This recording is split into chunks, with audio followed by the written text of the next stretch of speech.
Hello everyone, welcome to this next video. Today we're going to talk about the correct putter arc and a drill for you to try when you're out practicing. Let's get into the video.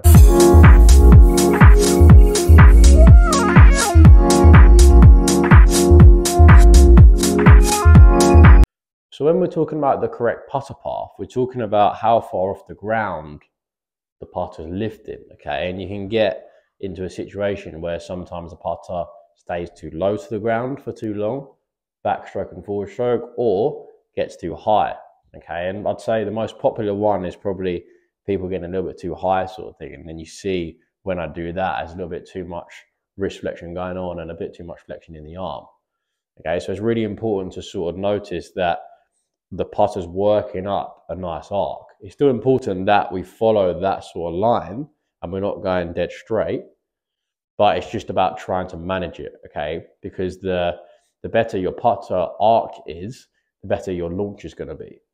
If you're someone who has a little bit too much arc in the backswing, then that generally means that you could end up hitting quite far down on the ball. So then your launch conditions aren't going to be optimal because you're going to be hitting the ball into the ground and then causing it to sort of bobble.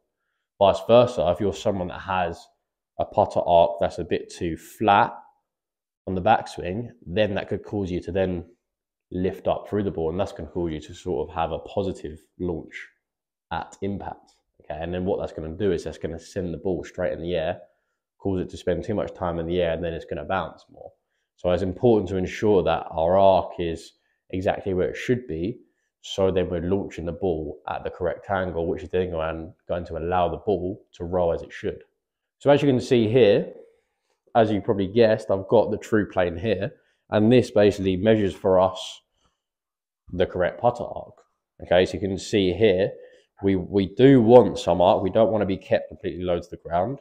But what this is doing is when we're following this red line, that's then allowing us to, by the time we get to impact, we're working our way back up the arc, and that's going to allow the ball to be launched correctly.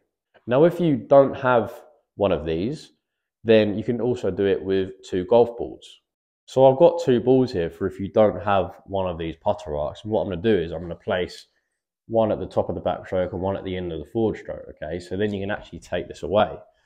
Or if you don't have one, then just make sure that you place the ball at the top of the backswing and then the forward swing, okay? And the whole idea is to try and feel like when you get to the top of the backswing, you're just above the ball.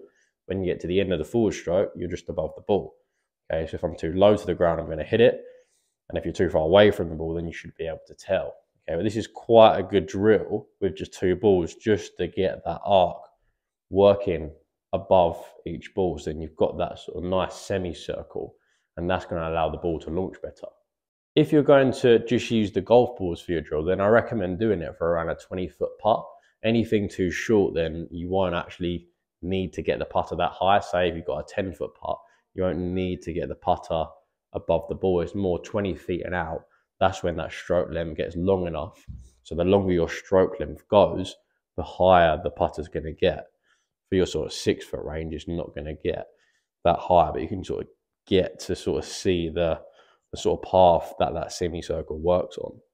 So give that a go for me. Either use a true plane training aid, which you can get online, or use it on a 20-foot putt with two golf balls. And yeah, let me know how it all goes, and you should find that your launch conditions improve, because that's going to actually allow you to launch at the correct angle, which is going to then allow the ball to roll correctly. So yeah, thanks for watching, like and subscribe, and I'll see you in the next video.